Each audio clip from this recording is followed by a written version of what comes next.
Assalamualaikum warahmatullahi wabarakatuh. Alhamdulillah rabbil alamin. Wa bihi nasta'inu ala umuri dunya waddin. Wassalatu wassalamu ala asyrafil anbiya wal mursalin habibina wa qurrati a'yunina Muhammadin wa ala alihi washabihi ajmain. Amma ba'du. Al-mukarramun, para kiai, para pemangku pondok pesantren, para pengasuh yang tidak bisa saya sebutkan satu persatu, juga Bapak dari kepolisian, juga dari Kemenak yang ketepatan hadir pada acara pengajian ini. Kami atas nama keluarga besar Al-Falah pertama mengucapkan minal aidin wal faizin, mohon maaf lahir dan batin, di mana kita beberapa hari kemarin kita telah melakukan puasa Ramadan. Semoga amal ibadah kita diterima oleh Allah dan kita mendapatkan maghfirah. Allahumma amin. Kecuali dari itu kami tidak akan menyampaikan banyak, hanya sekedar mengucapkan terima kasih. Setelah saya melihat kiai-kiai yang ada di Garut tadi sudah dawuh-dawuh, saya jadinya kok saya orang Jawa Timur, perasaan saya ini sudah NU atau belum, perasaan saya gitu. Saya mamang, sebab di sini di Garut ini sampai kambing-kambingnya pun masuk NU. Alhamdulillah. Memang kalau kita melihat kiai-kiai memiliki semangat seperti ketua PW tadi, saya yakin bahwasanya NU ke depan insya Allah orang yang akan mengganggu, bahkan mengganggu, ngerasani mon betul wani ndelok tegase ngoten niku. Kula kadang-kadang kula dhewe rada wedi kali NU malian. Alhamdulillah. Tapi yang jelas seperti tadi didawuhkan bahwasanya santri-santri Al-Falah ini harus mampu ikut ambil bagian di dalam organisasi Nahdlatul Ulama. Jangan sampai kita ini justru mengikuti sebuah pemahaman-pemahaman yang salah. Panjenengan di lingkungan yang benar di Garut ini. Sebab Garut ini memang kalau sudah dengar Jawa Barat itu sudah banyak beberapa paham-paham yang macamnya sudah luar biasa. Jadi kalau di Jawa Barat itu model apapun ada. Banyak nabi katanya. Pokoknya kalau sudah, saya setiap melihat di YouTube orang Jawa Barat mesti macam-macam. Boom, suara apa? Ada semacam kegiatan apa yang kadang-kadang saya sendiri begitu banyak macamnya orang Jawa Barat. Tapi saya yakin kalau Anda masih meyakini pondok-pondok pesantren salaf seperti yang Anda tekuni selama ini di Al-Falah atau mungkin di Al-Fauzan atau mungkin pondok-pondok yang lain, bahkan di sini, saya yakin Anda pasti selamat. Sebab mereka itu dasarnya membuat sebuah pondok pesantren bukan sekedar pengen punya pengaruh, bukan itu tujuan pokoknya. Adalah yang pertama adalah ingin menegakkan akidah Ahlus Sunnah wal Jamaah. Sehingga tidak salah kalau santri-santri yang ada di sini ini harus mendukung segala kegiatan-kegiatan yang bersifat NU. Nopo mawon, monggo. Kita harus selalu kekeh mempertahankan seperti kegiatan tahlil dan lain sebagainya.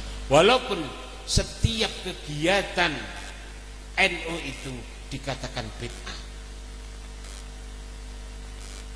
Maka dari itu saya harapkan santri-santri dari Garut ini kalau mondok ini yang lama, biar kita mampu menjawab tantangan zaman. Jangan mondok hanya 3 tahun, 4 tahun boyong. Tapi saya juga mengkritisi pada orang tua, para wali murid. Mondok baru 4 tahun sudah ditanyakan kapan pulangnya kamu.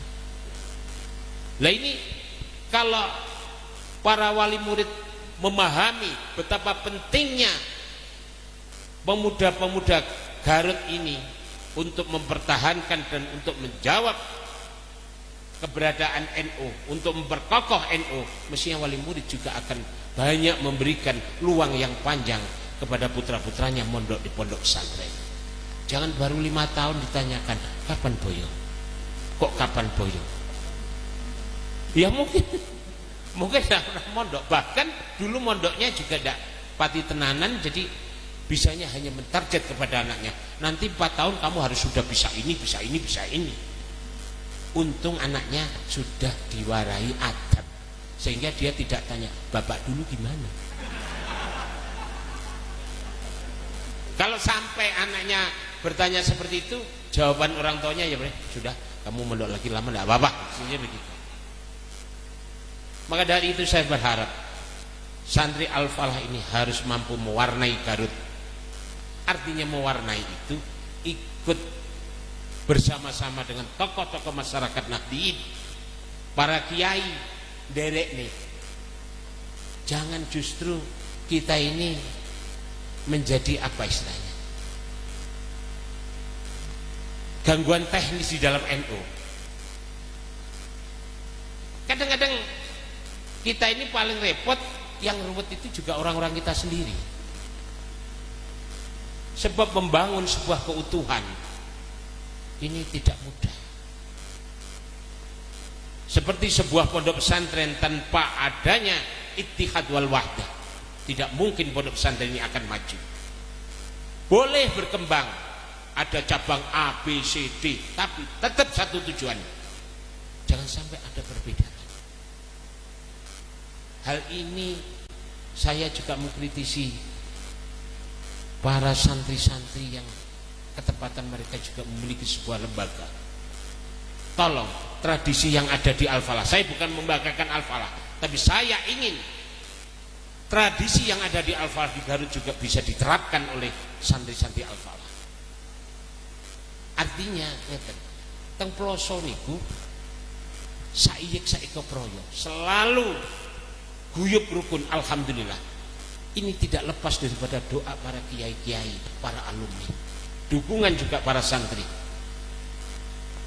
Lah sekarang kalau anda mengaku daripada santri Al-Falah, panjenengan nggih kudu nerokke gayane Al-Falah. Teng Al-Falah niku saya bercerita sedikit ya. Al-Falah itu didirikan oleh Kiai Ahmad Jazuli.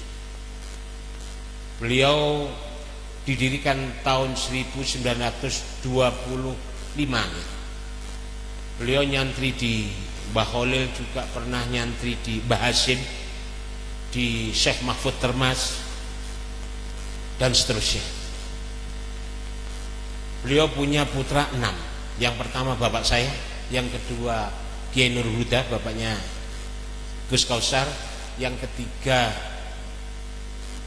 Kiai Hamid Jazuli yang terkenal namanya Gusmi, yang keempat itu Kiai Fuad, abahnya ini Gus Wahim, yang kelima Kiai Munif Jazuli, yang keenam perempuan namanya Hajjah Lailatul Badriah Jazuli. 5 laki-laki, 1 perempuan. Semua memiliki pondok, tapi tidak ada istilah ini pondoknya Yaidin, ini pondoknya Yehuda, tidak ada. Ada pondok satu induk namanya. Semuanya punya cabang. Tidak ada istilah bahasa pengasuh pondok pesantren Al-Falah 2, tidak ada. Kalau sudah di dalam satu majelis pengasuh pondok pesantren, ya semua itu ada. Di Kuen pengasuhnya juga Yehuda, ada di pondok Al-Falah juga Yehuda pengasuhnya. Semua, karena memang tidak ada sekat di antara satu sama lain. Bahasanya tidak pernah ada dulu itu setiap kegiatan ada Yaidin, tidak ada Yaida, tidak ada. Yaida sendiri tidak bakal menghadiri sebuah acara tanpa keberadaan Yaidin. Saya harapkan kan banyak juga alumni Garut yang memiliki sebuah pesantren. Tolong tradisi ini kembangkan di keluarga panjenengan santri Al-Falah. Sebab hal ini bukan hal yang mudah. Kita masih sibuk nangani masalah-masalah khorijiyah, tapi dahiliyah kita tidak kokoh, tidak ada gunanya. Maka dari itu saya berharap santri-santri Al-Falah harus menunjukkan bahwa kami santri Al-Falah yang mampu memahami antara satu dengan yang lain, mampu saling mengalah, menghormati, saling menghargai. Para kiai, para tamu undangan ingkang kula hormati, kecuali dari itu saya berharap juga panjenengan ikut memikirkan keberadaan pondok pesantren Al-Falah. Sebab Al-Falah itu bukan milik Bani Jazuli, tapi Al-Falah adalah milik panjenengan semua. Santri-santri Garut inilah yang memiliki pondok Al-Falah. Kemajuan Al-Falah, kemunduran Al-Falah terserah panjenengan. Begitu panjenengan ingin melihat Al-Falah masih berjaya, panjenengan juga bagaimana memikirkan keberadaan Al-Falah, piye ampre Al-Falah tetap berkibar. Alhamdulillah sekarang santrinya sudah mencapai 13.000 kiai. Dengan aneka macam, ada formalnya, ada diniyah, salaf. Pertama kali pondok Al-Falah itu didirikan berbentuk salafi oleh Kiai Jazuli. Kemudian karena perkembangan zaman, para alumni ini usul bagaimana kalau Ploso ini ada SMP-nya. Anak saya ini tidak mau sekolah salaf melulu, maunya ada SMP-nya. Kemudian para gawagis ini musyawarah, karena mas saya sing bakal mimpin pondok kuwe musyawarah, aku gak paham. Para mas saya sepuh-sepuh diserahkan pada gawagis, akhirnya musyawarah mendirikan sebuah SMP, SMA, ada aliyah dan seterusnya. Tapi panjenengan kedah mengertosi kekhawatiran para masyayikh terhadap keberadaan pondok salaf ini amat tinggi. Engko enek sekolah SMP ngerusak kegiatan pengajian pondok induk.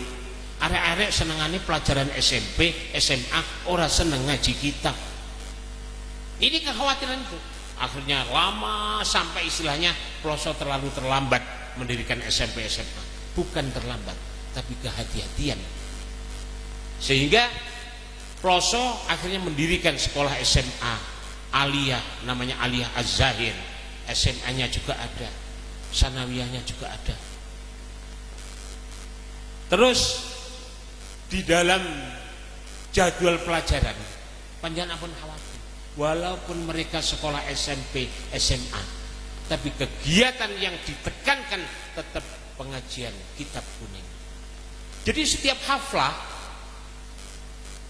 ditulis di situ, haflah siswa Az-Zahir, Az-Suraya, putrinya namanya Az-Suraya.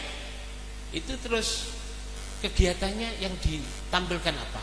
Lalaran Imriti sama Alfiyah.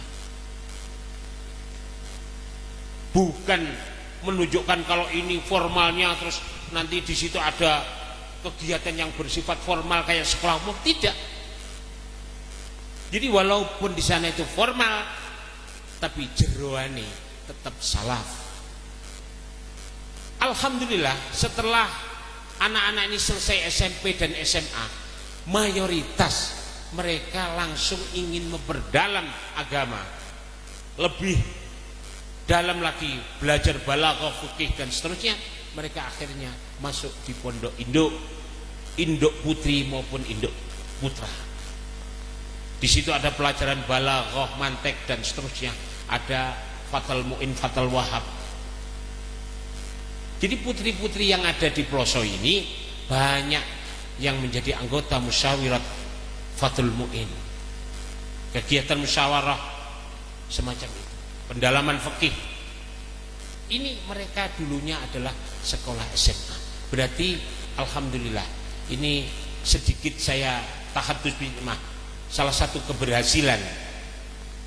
Dulunya kalau anak dari tamat SD ditawanin, ayo ngaji kitab kuning, ogah-ogahan, semuanya mesti lari. Tidak mau saya, apa kitab kuning, untuk apa, tahun depan buat apa kitab kuning.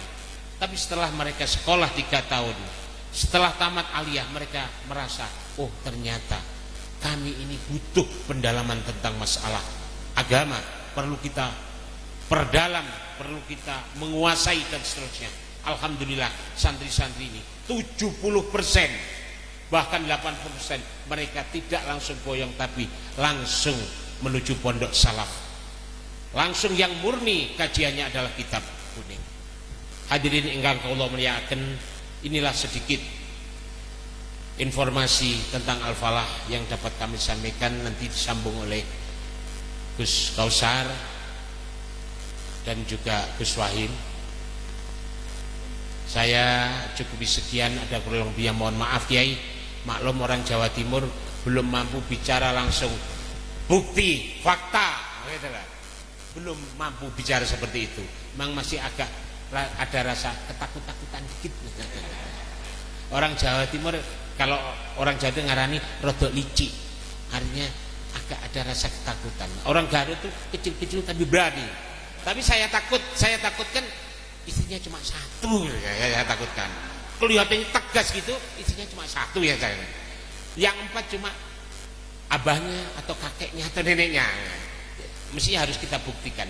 Harusnya kalau begitu tegas, istrinya juga harus tegas gitu loh ya. Alhamdulillah. Alhamdulillah. Saya kira cukup sekian, mohon maaf ada kekurangannya. Wassalamualaikum warahmatullahi wabarakatuh.